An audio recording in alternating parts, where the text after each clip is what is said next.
गुरुर्ब्रह्मा गुरुर्विष्णु गुरुर्देव महेश्वर गुरुरेव परं ब्रह्म तस्मै श्री गुरवे नमः।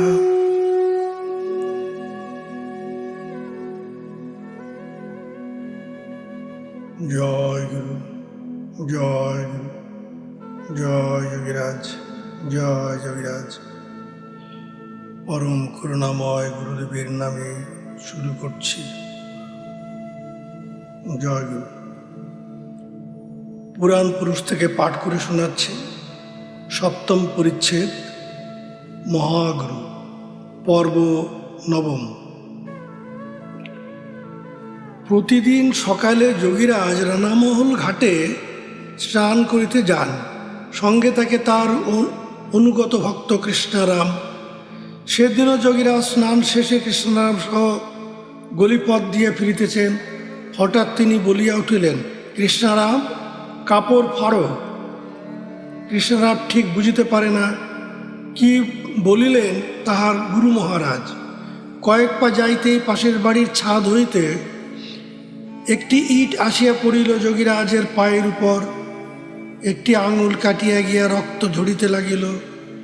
তাড়াতাড়ি তিনি নিজের কাপড় হইতে খানিকটা ছিঁড়িয়া লইয়া আঙুলটি বাঁধিয়া ফেলিলেন। কৃষ্ণারাম সাহায্য করিল। তারপর কৃষ্ণারাম করজোরে জিজ্ঞাসা করিল, মহারাজ, ইটটা পড়িবে ইহা যদি পূর্ব হইতেই আপনার জানা ছিল, তাহা হইলে সরিয়া গেলেন না কেন? তা হইলে আর এই আঘাত পাইতে হইত না। যোগীরাজ মৃদু হাসিয়া বলিলেন, তা হয় না কৃষ্ণারাম। যদি সরে যেতাম তাহলে ওই ভোগ অন্য কোনো সময় সুদ সমেত মেটাইতে হইত। যা প্রাপ্য তা তো পেতেই হবে, বরং যত তাড়াতাড়ি মিটে যায় ততই ভালো।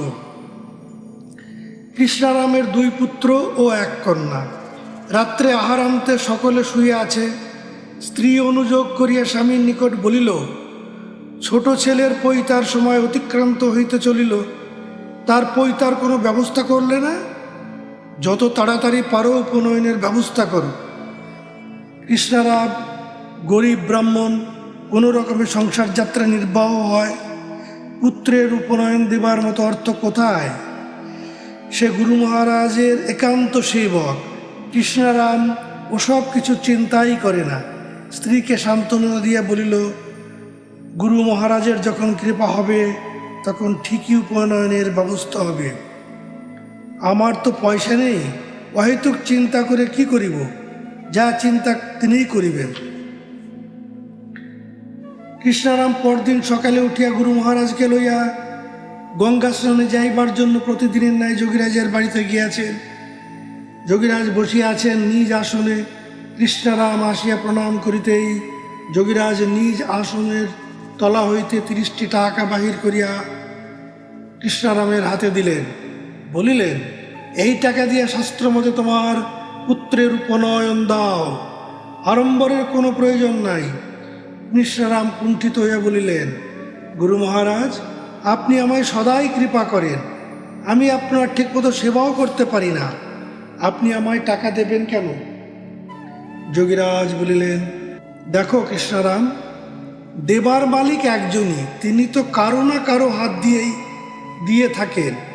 এখন আমার হাত দিয়েই তিনি দিচ্ছেন, তাহলে তুমি নেবে না কেন? কৃষ্ণারাম সাদরে গ্রহণ করে। পাঁচকড়ি বন্দ্যোপাধ্যায় যোগীরাজের এক প্রিয় ভক্ত, সাধনায় বেশ উন্নত। সংসারের পঙ্কিল পরিবেশে থাকিয়া ভগবত সাধনা করা খুবই কঠিন, তাই তাহার মনের বৈরাগ্য আসিয়াছে। তিনি মনে মনে ঠিক করিলেন সংসার ছাড়িয়া যাইবেন, কিন্তু গুরুদেবের অনুমতি তো চাই। বন্দ্যোপাধ্যায় মহাশয় একদিন যোগীরাজ সমীপে আসিয়া সন্ন্যাস লইবার অনুমতি প্রার্থনা করিলেন। যোগীরাজ সব শুনিয়া গম্ভীর স্বরে বলিলেন, তোমার পৈতার ভার বেশি না জটার ভার বেশি? তুমি কি সাধু বলে নিজেকে প্রচার করতে চাও, যাতে তোমায় লোকে মান্য করে এবং কিছু অর্থ উপার্জন হয়? দেখো, গেরুয়া পরলে লোকে যদি সাধু হতে পারে, তবে গাধা ঘোড়া সাধু হতো। তবে তাদের সাধু বলবে না কেন? ওসব পাগলামি ছেড়ে দিয়ে সংসারে থাকো, স্বপর্যন্ত জীবিকা নির্বাহ করো, আর ঈশ্বর সাধনা করো। অপরের দান লইয়া জীবনযাত্রা নির্বাহ করিবে না। অবরত মস্তকে চলিয়া যান 5 বন্দ্যোপাধ্যায়। যোগীরাজ বলিতেন, ভারতবর্ষ আধ্যাত্ম জগতের কঙ্কাল স্বরূপ। মঠ মিশন ও আশ্রমের অভাব নাই। মঠ মিশন করিলে ঈশ্বর সাধনা হয় না, ওইগুলি ঈশ্বর সাধনার অন্তরায়। কেমন করিয়া মঠ মিশন আরও বাড়িবে সেই দিকেই লক্ষ্য নিযুক্ত থাকে। তাই তিনি নিভৃত গোপন সাধনার উপর গুরুত্ব দিতেন অধিক। তিনি বলিতেন, গেরুয়া পড়িলে লোকে সাধু বলিয়া চিনিতে পারে, তাহাতে সাধনার ব্যাঘাত হয়। সাদা কাপড়ে থাকিলে লোকে চিনিতে পারে না, সাধনাও হয় ভালো। সন্ন্যাসী জীবন বড় কঠিন, সেজন্য তিনি কোনো ভক্তকে সন্ন্যাসী হইবার অনুমতি দেন নাই। অবশ্য পূর্ব হইতেই সন্ন্যাসী এমন ভক্ত তার অনেকেই ছিল। তিনি গৃহীকে গৃহে থাকিতে বলিতেন এবং সন্ন্যাসীকে সন্ন্যাস আশ্রমে থাকিতে উপদেশ দিতেন। তার উপদেশ ছিল যে আশ্রমে আছো সেই আশ্রমে থাকিয়াই আত্মসাধনা করো, পরিবর্তনের কোনো প্রয়োজন নাই, তা হইলেই মঙ্গল হইবে। তিনি পোশাক পরিবর্তন করিতে নিষেধ করিতেন, বলিতেন, রঙিন পোশাক পরিয়া সাধু হইলেই যে ঈশ্বরকে পাওয়া যাইবে তাহা নয়। যে যেমন পোশাকে আছে, যে যেমন পরিবেশে আছে, তাহাই তাহার অনুকূল হইবে। সেইভাবে থাকিয়াই আত্মসাধনা করিয়া চলো, তা হইলেই জীবন সফল হইবে। একবার তার জনৈক শিষ্য কেদারনাথ দের স্ত্রী কলেরা হইল। স্ত্রী মরমর, কয়েকটি ছোট ছেলে মেয়ে লইয়া সংসার। এ অবস্থায় স্ত্রী বিয়োগ হইলে বড়ই বিপদ। কেদারনাথ ছুটিয়া আসিয়া করজোরে প্রার্থনা জানায় গুরুচরণে, ঠাকুর, আমার স্ত্রীকে বাঁচিয়ে দিন, নইলে ছোট ছোট ছেলে মেয়ে নিয়ে বড়ই বিপদে পড়ব। কেদারনাথ কান্নায় ভাঙিয়া পড়িলেন। যোগীরাজ সামাজিক রীতি অনুযায়ী বললেন, ভালো ডাক্তার দেখাও। কেদারনাথ কাঁদো কাঁদো সুরে প্রার্থনা জানায়, ডাক্তার ডেকে কোনো লাভ নেই, আপনি কৃপা করুন, নইলে স্ত্রীকে বাঁচানো যাবে না। আমি আপনার শরণাপন্ন, যা করবার আপনিই করুন।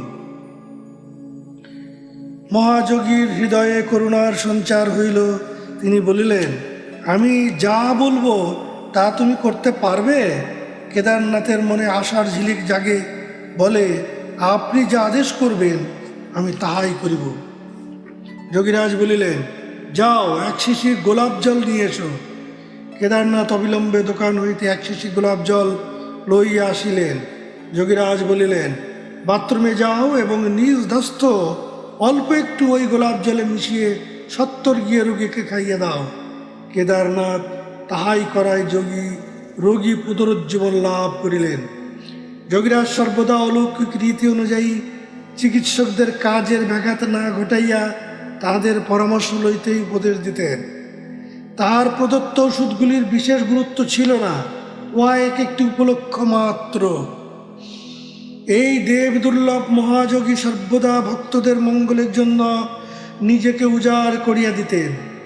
সকল সময় তিনি ভক্তদের উপদেশ দিতেন, শিক্ষা দিতেন, যাহাতে তাহারা সাধনায় উন্নতি লাভ করিতে পারে। যোগীরাজ বলিতেন, সকলেরই দেহে 6টি চক্র আছে, উহাকে ষটচক্র বলে। ওই ষটচক্র সকলকে পা দিয়া রাখিয়াছে। যদি তোমরা প্রাণকর্মের দ্বারায় অবলম্বন শূন্য হইতে পারো, অর্থাৎ শূন্যকে আশ্রয় করো, তা হইলে উহারা কিছুই করিতে পারিবে না। তখন বুঝিবে ষটচক্র ভেদ হইয়াছে। শূন্য অর্থাৎ কিছুই নহে। ওই কিছুই নহে অবস্থায় অবস্থান করিলে কোনো বাধা থাকে না। শ্বাস প্রশ্বাসের সঙ্গকেই সৎসঙ্গ বলে, কারণ যতক্ষণ শ্বাস আছে ততক্ষণই জীবের সত্তা, সৎ যোগতা। অতএব শ্বাসই সৎ। তাই এই শ্বাস প্রশ্বাসের সহিত সঙ্গ করিতে পারিলে শূন্য স্থিতি হয়। তখন কর্তৃত্ব, চিন্তা, পাপ, পুণ্য, ইচ্ছা সবই চলিয়া যায় ও স্বভাব অর্থাৎ আত্মভাব প্রাপ্তি হয়। কুলো কুণ্ডলিনী হইতেছে রাধার শক্তি, ইনি সুপ্তা। ইনি স্থূলকে অবলম্বন করিয়া ধরিয়াছেন, ইহাকে আর আধারচ্যুত করিতে হইবে। তাহা হইলেই ইনি শিবকে অর্থাৎ শূন্যকে আশ্রয় করিয়া নিরাশ্রয় বা নিরালম্ব হইবে। নিরাশ্রয় মাং জগদীশ রক্ষ। জীব প্রথমে স্থূল তত্ত্বকে আশ্রয় মনে করে, কিন্তু শূন্য তত্ত্ব যেখানে কোনো অবলম্বন নাই, তাহাই জীবের প্রকৃত আশ্রয়। কণ্ঠের ঊর্ধ্বে আজ্ঞাচক্রের স্থিতি অর্থাৎ আশ্রয় লাভ করিলে তবেই জীবের স্থায়ী রক্ষা হয়। আজ্ঞাচক্র হইতে দুই দিকে যাওয়া যায়, উপরে অব্যক্তের, নিচে ব্যক্ত। তাহার শিক্ষা দেওয়ার পদ্ধতি ছিল স্বতন্ত্র। তিনি সবসময় অধ্যাত্ম কথাগুলির সূক্ষ্ম বৈজ্ঞানিক ব্যাখ্যা করিতেন, সেই জন্য উহা সাধকের হৃদয় স্পর্শ করিত। তিনি বলিতেন, যাহাতে শ্বাস প্রশ্বাসের গতি স্থির হয় তাহাই ধর্ম, এবং যাহাতে স্থির হয় না তাহা অধর্ম। কর্ম কখনো বন্ধের কারণ নহে, কর্মের ফল প্রত্যাশাই বন্ধের কারণ। কর্মের কোনো ভালো মন্দ ভেদ নেই। মোহের সহিত নিজেকে জড়াইয়া ফেলিয়া কর্ম করিলেই কর্ম মন্দ ফল প্রসব করে। যাহাতে কুটস্থ স্থিতি হয় তাহাই শুভ, যাহাতে স্থিতি হয় না তাহাই অশুভ। সাধারণ মানুষ আত্মকর্ম করে না, তাই তাহাদের ইন্দ্রিয় শক্তিগুলি অমার্জিত থাকিয়া যায়। কেবলমাত্র পাপ পুণ্যের ফল ভোগের জন্য মানব দেহ ধারণ করা হয় নাই। পাপ পুণ্যের অতীত শুদ্ধ নিষ্কাম আত্মকর্মের জন্যই এই মানব দেহ ধারণ। যতদিন আত্মকর্ম সম্পূর্ণ না হইবে ততদিন মানব দেহ ধারণ করিতে হইবে। উহার প্রয়োজন শেষ হইবে না। আত্মকর্ম সকলকে করিতে হইবে, তাহা ইহজন্মেই করো অথবা পরজন্মেই করো। মানব দেহ ব্যতীত আত্মকর্ম করিবার উপায় নাই। দেহকেই ক্ষেত্র বলে। ইদং শরীরং কন্তেয় ক্ষেত্রম ইতি অভিধীয়েৎ। গীতা 13 অধ্যায় 2 শ্লোক। হে কন্তেয়, জ্ঞানের প্রবহ ভূমি বলিয়া এই শরীরকে ক্ষেত্র বলে, কারণ ধর্ম কর্ম এই দেহের দ্বারাই সম্পন্ন হইয়া থাকে। যাহা কিছু বাহ্য জগতে আছে সবই এই দেহের ভিতরে আছে, তাই দেহকে ক্ষুদ্র ব্রহ্মাণ্ড বলা হয়। মন ও প্রাণের দ্বারাই দেহকে কর্ষণ করিতে পারিলে অমৃত ফল উৎপন্ন হয়। তাই মহাত্মা রামপ্রসাদ বলিয়াছেন, এমন মানব জমিন রইল পতিত, আবাদ করলে ফলত সোনা। এই দেহেই পূর্ণতা প্রাপ্ত হইলে জীব শিবে পরিণত হয়। ইহা পূর্ণ করিবার জন্য যে কর্ম করা হয় তাহাই প্রকৃত কর্ম বা কর্মযোগ। যোগী আত্মকর্মের প্রবৃত্ত হইলে সেই কর্মের প্রভাবে তাহার সংঘাতগুলি ক্রমশ চলিয়া যায়। আত্মকর্মের কোনো গতিরোধ হয় না, এবং আত্মকর্মের দ্বারা একবার দেহাতীত অবস্থা প্রাপ্ত হইলে জন্ম মৃত্যু কালের অতীত হইয়া যাওয়া যায়। এই দেহই ধনু, শ্বাস তীর, তাই তীর ধনু যিনি ধারণ করেন তিনি আত্মারাম।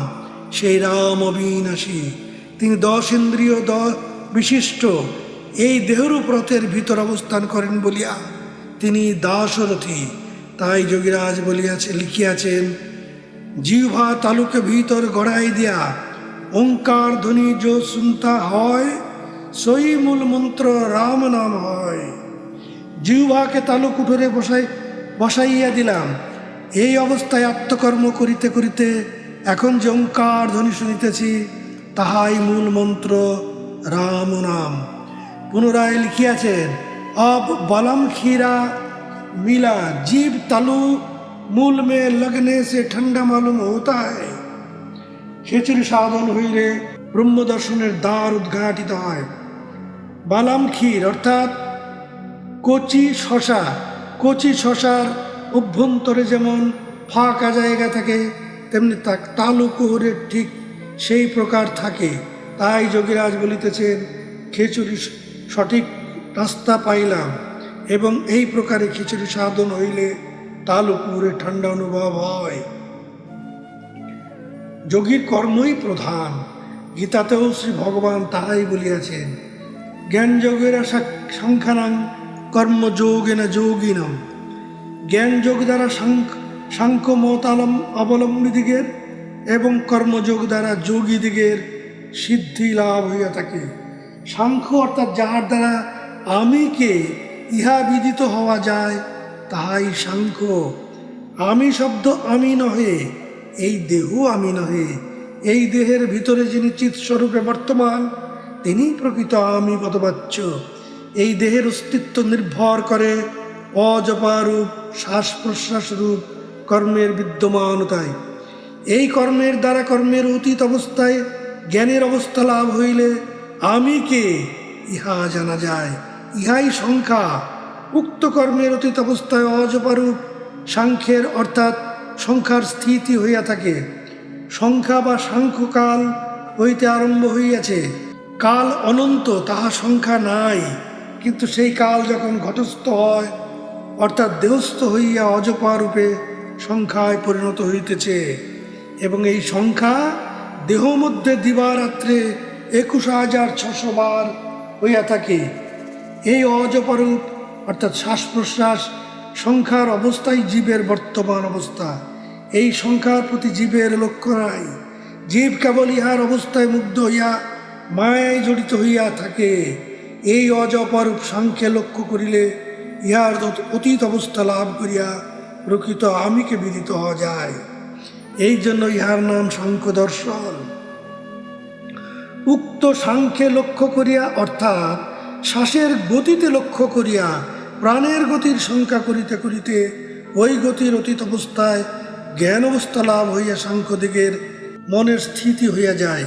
ইহাই জ্ঞান যোগ দ্বারা সাংখ্যদিগের স্থিতি, আর কর্মযোগ দ্বারা যোগীদিগের স্থিতি। কর্ম অর্থাৎ প্রাণকর্ম, প্রাণের ঊর্ধ্বগতির ক্রিয়ারূপ আত্মকর্ম। যাহারা যোগী তাহাদের এই আত্মকর্ম করিতে করিতে কর্মের মিলনরূপ ইড়া ও পিঙ্গলার গতি এক হইয়া সুষুম্ন মার্গে লয় হইয়া কর্মের অতীত অবস্থায় মনের স্থিতি হইয়া থাকে। ইহাই কর্মযোগ দ্বারা যোগীদিগের স্থিতি। জ্ঞান যোগ দ্বারা সাংখ্যদিগের এবং কর্মযোগ দ্বারা যোগীদিগের স্থিতি। ইহা বাহ্যভাবে শুনিলে মনে হয় যেন ভগবান দুই রকমের কার্য দ্বারা স্থিতির কথা বলিতেছেন। বস্তুত তাহার নহে। উহা একই কর্ম এবং উভয় অবস্থা একই অবস্থা।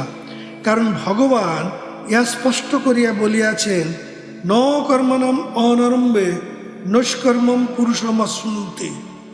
অর্থাৎ লোকে কর্মের অনুষ্ঠান না করিয়া নৈষ্কর্ম অবস্থা লাভ করিতে পারে না। অর্থাৎ আত্মকর্ম বা প্রাণকর্ম ব্যতিরেকে কর্মের অতীত অবস্থারূপ নৈষ্কর্মের অবস্থা প্রাপ্ত হওয়া যায় না। মূর্তি পূজা বা স্থূল পূজায় অবিশ্বাসী ইঞ্জিনিয়ার ভূতনাথ সেন চাকরি করেন আসামে। সেখানে তিনি এই গৃহী যোগীর নাম শুনিয়াছিলেন।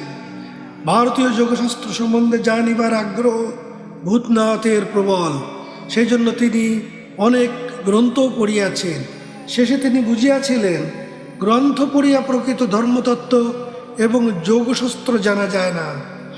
ওই অঞ্চলে অনেক সাধু সন্ন্যাসীর নিকট গেলেন, কিন্তু তিনি সন্তুষ্ট হইতে পারিলেন না।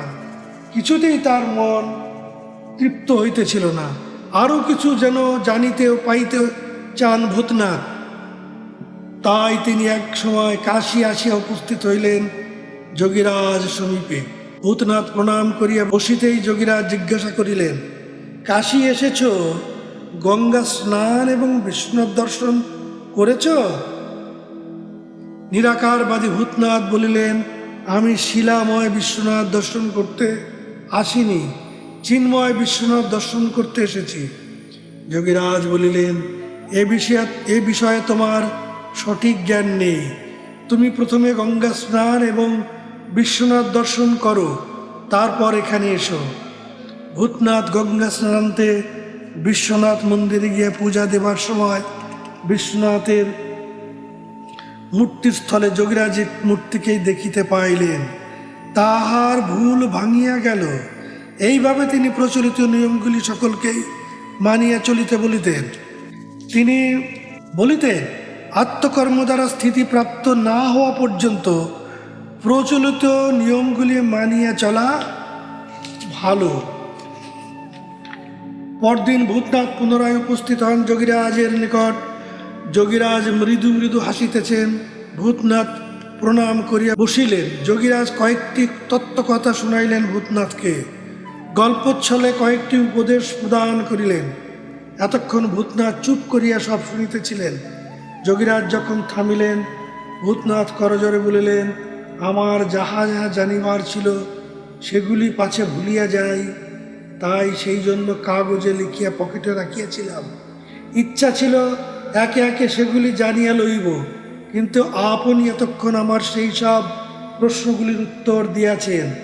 আমার আর জানিবার কিছু নাই, সব উত্তর পাইয়াছি। ভূতনাথ মুগ্ধ হন এবং যোগীরাজের নিকট দীক্ষাপ্রাপ্ত হন। যোগীরাজ দীক্ষা প্রদানকালে ভক্তদের নিকট হইতে মাত্র 5টি টাকা এবং বিধবাদের নিকট হইতে 10 টাকা প্রায়শ্চিত্ত স্বরূপ গ্রহণ করিতেন। তিনি সারা জীবন এই নিয়ম মানিয়া চলিয়াছেন এবং তাহার উত্তর সাধককেও ওই নিয়ম পালন করিতে আদেশ দিয়াছেন। এমনও দেখা গিয়েছে যে কোনো গরিব ভক্ত দীক্ষা লইতে চায় কিন্তু 5 টাকা সংগ্রহ করিতে পারে নাই। সেক্ষেত্রে তিনি নিজে তাহাকে 5 টাকা অগ্রিম দিয়া দিতেন। ইহা দেখিয়া তাহার এক ধনী ভক্ত, যিনি কাশীধাম হইতে অনেক দূরে বাস করিতেন, তিনি কাশীস্থ এক ভক্তের নিকট 100 টাকা রাখিয়া দিয়াছিলেন প্রয়োজনে গরিব ভক্তকে সাহায্য করিবার জন্য। যোগীরাজ ওই দীক্ষার টাকা আলাদা করিয়া রাখিতেন। তাহার গুরু বাবাজি মহারাজ তাহার দলের কোনো ভক্ত সন্ন্যাসীকে মাঝে মধ্যে যোগীরাজের নিকট পাঠাইয়া ওই টাকা লইয়া যাইতেন। ওই টাকা তাহার সন্ন্যাসী দলের প্রয়োজনে ব্যয়িত হইত। দীক্ষা লওয়ার পূর্বে প্রায়শ্চিত্ত করিবার শাস্ত্রীয় বিধান আছে, তাহাতে অনেক ঝামেলাও আছে। সে কারণে যোগীরাজ ঠিক করিয়াছিলেন, শিষ্যদের প্রায়শ্চিত্ত স্বরূপ উক্ত অর্থ তাহার গুরুদেবের ও তাহার সাধু ভক্তদের সেবায় লাগিলে সেই ফল হইবে। জয় গুরু। যোগীরাজ তাহার এক ভক্তকে লিখিয়াছিলেন, আমি আরও কিছুতেই নই, তন্নিমিত্ত বিরক্ত নই। শ্রীযুক্ত রামদাস মৈত্র আমার বন্ধু, তাহাকে এই পাত্র আমার দেখাইয়া তাহার প্রতি ভক্তি হয়। তাহার নিকট উপদেশ লইতে 5 টাকা তাকে প্রায়শ্চিত্তের নিমিত্ত দিয়া পরে সাবকাশ মতো আমার সহিত সাক্ষাৎ করিবেন। আমার প্রতি দফা ক্রিয়ার দ্বারায় যাহার নাম ধর্ম গুরুবাক্য প্রাপ্ত হয়। ব্রহ্ম ব্যতীত অন্যদিকে মন থাকিলে পাপ, নতুবা পাপ নাই। গুরু ভক্তির দ্বারায় সমুদয় হইতে পারে, কিন্তু তাহা দুর্লভ। বিনা মন স্থির ও সংযম না হইলে সুকঠিন সংসারে থাকিয়া সম্পূর্ণ আত্মজ্ঞান হইতে পারে না। আত্মাই পরমাত্মা নারায়ণ, ইহা দেখা ও বোধ হওয়া সতত ধ্রুব ব্রহ্মজ্ঞান হইলে তাহার আর পাপ পুণ্য কিছুই নাই, কারণ সে সকলেতেই ব্রহ্ম দেখিতেছেন। সমরূপে স্থিতি এই কাজে হওয়া চাই। কথায় হইলে কথার কথা, সকল ব্রহ্ম, আমি সকল অপেক্ষায় ছোট। বাবাজি মহারাজ অনেক সময় তাহার দলের সাধুদের নিকট তাহার প্রিয় শিষ্য শ্যামাচরণের প্রশংসা করিতেন। ইহাতে তাহার দলের এক সন্ন্যাসী ভক্তের মনে অসহ উদ্রেক হয়। তিনি বাবাজি মহাশয়কে বলেন, শ্যামাচরণ গৃহী মানুষ, আপনি তাহার এত প্রশংসা করেন কেন? বাবাজি কোনো উত্তর না দিয়া কিছুদিন পর সেই সন্ন্যাসী ভক্তকেই শ্যামাচরণের নিকট পাঠাইলেন দীক্ষার টাকা লইবার জন্যে। সন্ন্যাসী শ্যামাচরণের নিকট আসিলেন, মনে মনে ঠিক করিলেন এই সুযোগে শ্যামাচরণকে পরীক্ষা করিতে হইবে। শ্যামাচরণও ইহা বুঝিতে পারিলেন। শ্যামাচরণের বাড়ির বৈঠকখানা ঘরে বসিয়া উভয়ের মধ্যে অনেক তত্ত্বকথা হইতে লাগিল। পাশে একটি টবে বিশল্যকরণী গাছ ছিল। সেখান হইতে একটি পাতা ছিঁড়িয়া লইয়া সেই পাতাটিকে উপলক্ষ করিয়া প্রকৃতি ও পুরুষ এবং মায়া ও ব্রহ্ম বিষয়ে আলোচনা চলিতে লাগিল। আলোচনা এত গভীরে প্রবেশ করিল যে কখন রাত্র পোহাইয়া গেল তাহা কাহারও খেয়াল নাই। হঠাৎ যোগীরাজ বলিলেন, সকাল হইয়া গিয়াছে, চলুন এবার গঙ্গা স্নান করিয়া আসি। যোগীরাজের জ্ঞানের গভীরতায় সন্ন্যাসী ভক্তটির ভুল ভাঙিয়া গেল। তিনি বুঝিলেন কেন বাবাজি মহারাজ তাহার এই গৃহী ভক্তটির এত প্রশংসা করিতেন। যোগীরাজ বাড়ির অনতি দূরে তাহারই ভক্ত গোয়ালা জয়পালের বাড়ি। জয়পালের এক পুত্রের হঠাৎ কলেরা রোগ হয়। পুত্রের এই জীবনের আশা খুবই কম। গরিব পরম ভক্ত জয়পাল আসিয়া উপস্থিত হইল গুরু মহারাজের নিকট। আসিয়া দেখিল তাহার গুরু মহারাজ প্রতিদিনের ন্যায় বসিয়া আছেন, নিজ আসনে অর্ধ নিমিলিত নয়নে। জয়পাল কিছুটা দূরে হইতে প্রণাম করিয়া হাত জোর করিয়া বসিয়া রহিলেন। কয়েক মিনিট পর মহাযোগী চক্ষু মিলন করিলেন। জয়পাল কম্পিত কণ্ঠে প্রার্থনা জানাইলেন তাহার পুত্রের জীবন রক্ষার জন্য। তখন কাশীতে তিখুরে জিলাপি পাওয়া যায়। তিখুর হচ্ছে পানি ফল জাতীয় এক প্রকারের ফল। যোগীরাজ বলিলেন, পেট ভরে তিখুরের জিলিপি এখনই খাইয়ে দাও। জয়পাল অবিলম্বে তাহাই করায় পুত্রটি আরোগ্য লাভ করিলেন। যোগীরাজ তার কনিষ্ঠ কন্যা হরিমোহিনীর এবং কনিষ্ঠ পুত্র দুকরির বিবাহ দিয়াছিলেন বিষ্ণুপুরে। সেই উপলক্ষে তিনি মাত্র 2 বার বিষ্ণুপুর গিয়াছিলেন এবং তখন সেখানে অনেকেই তাহার নিকট হইতে দীক্ষা প্রাপ্ত হইয়াছিলেন। এইরূপে 1886 খ্রিস্টাব্দের মে মাসে বঙ্গাব্দ 1293 সনের জ্যৈষ্ঠ মাসে তাহার কনিষ্ঠা কন্যার বিবাহ উপলক্ষে তিনি প্রথম বিষ্ণুপুরে আসেন। তিনি 8ই জ্যৈষ্ঠ 1293 সাল রাত্রি 9টার সময় কাশী হইতে ট্রেনে রওনা হইয়া পরদিন বৈকালে 5টার সময় পানাগড় স্টেশনে নামেন এবং সেখান হইতে গরুর গাড়ি করিয়া বিষ্ণুপুর পৌঁছান। কলিকাতা হইতে পঞ্চানন ভট্টাচার্য মহাশয় পানাগড়ে তাহার সহিত সাক্ষাৎ করেন। ইহার পর 1891 খ্রিস্টাব্দের মে মাসে কনিষ্ঠ পুত্রের বিবাহ উপলক্ষে তিনি পুনরায় বিষ্ণুপুর আসেন। সে সময়ও পানাগড় স্টেশনে পঞ্চানন ভট্টাচার্য মহাশয় তাহার সহিত সাক্ষাৎ করেন। জয় গুরু। বিষ্ণুপুরে কৈলাসচন্দ্র বন্দ্যোপাধ্যায় নামে এক গরিব ব্রাহ্মণ ছিলেন। তিনি শিবদাস ভট্টাচার্য মহাশয়ের বাড়িতে গৃহশিক্ষকের কাজ করিতেন। কৈলাসবাবু যোগীরাজের নিকট দীক্ষা লইবার জন্য ব্যাকুল হইলেন, কিন্তু দীক্ষার জন্য যে 5টি টাকা প্রয়োজন তাহা তাহার নাই।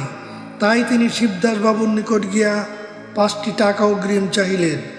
শিবদাসবাবু সব শুনিয়া পরিহাস করিয়া বলিলেন, তুমি যে দীক্ষা পাবে তা যদি আমাকে বলো, সব বলো, তাহলে টাকা দেব। কৈলাসবাবু তাহাতে রাজি হইলেন এবং 5 টাকা অগ্রিম গ্রহণ করিলেন। কৈলাসবাবু দীক্ষা লইতে আসিয়াছেন যোগীরাজের নিকট। হঠাৎ যোগীরাজ বলিলেন, তুমি দীক্ষার বিষয় সব বলিবে বলিয়া প্রতিশ্রুতি দিয়া আসিয়াছ, তোমাকে আমি দীক্ষা দেব না। কৈলাসবাবু অঙ্গীকার করিলেন তিনি কাহাকেও কিছু বলিবেন না, কিন্তু তাহাতেও যোগীরাজ সম্মত হইলেন না। সে কৈলাসবাবু শিবদাসবাবুর নিকট গিয়া সব খুলিয়া বলিলেন। যোগীরাজ সব জানিতে পারিয়াছেন, তিনি দীক্ষা দিবেন না। শিবদাসবাবু হাস্য করিয়া বলিলেন, তোমাকে দীক্ষার বিষয় কিছুতেই বলিতে হইবে না, আমি পরিহাস করিয়া বলিয়াছিলাম, তুমি দীক্ষা গ্রহণ করো। তারপর কৈলাসবাবু দীক্ষা পাইলেন। এই কৈলাসবাবু পরে বিখ্যাত যোগী হইয়াছিলেন। 1892 খ্রিস্টাব্দে তাহার দ্বিতীয় পুত্র দুকরি লাহিড়ী মহাশয়ের মস্তিষ্ক বিকৃত ঘটে। কাশীর বহু চিকিৎসককে দেখায়ও কিছুমাত্র প্রসব হইল না। অনেকে বর্ধমানের তিরোলের কালীবাড়ি হইতে ঔষধ আনিয়া দিতে বলিলেন। তিনি ব্রহ্মজ্ঞ হইলেও সাধারণ লোকাচার সম্পূর্ণরূপে মানিয়া চলিতেন। তাই তিনি তাহার এক ভক্ত তারকেশ্বরের স্টেশন মাস্টারকে পত্র লিখিয়া জানাইলেন যে তারকেশ্বর হইতে তিরোল প্রায় 9 ক্রোশ দূর এবং রাস্তাও ভালো নহে। অপরদিকে তিনি জানিলেন যে বর্ধমান স্টেশন হইতে তিরোল প্রায় 7-8 ক্রোশ দূর এবং রাস্তাও ভালো। সে কারণে তিনি 1892 খ্রিস্টাব্দের ডিসেম্বর মাসে কাশী হইতে বর্ধমান স্টেশনে নামেন। পঞ্চানন ভট্টাচার্য মহাশয় সেখানে উপস্থিত থাকিয়া পূর্ব হইতেই পালকির ব্যবস্থা করিয়া রাখিয়াছিলেন। সেই পালকি করিয়া যোগীরাজ তিরোল যান এবং সেখানকার কালীবাড়ি হইতে ঔষধ লইয়া কাশী ফিরিয়া যান। কিন্তু সেই ঔষধেও পুত্র আরোগ্য লাভ করিল না দেখিয়া কাশীমণি দেবী বলিলেন, তুমি থাকতে অন্য ঔষধের প্রয়োজন কি? ইহার পর যোগীরাজ একটি শিকড় দিয়াছিলেন, তাহা খাওয়াইলে পুত্র আরোগ্য লাভ করিলেন। জয় গুরু, জয় গুরু।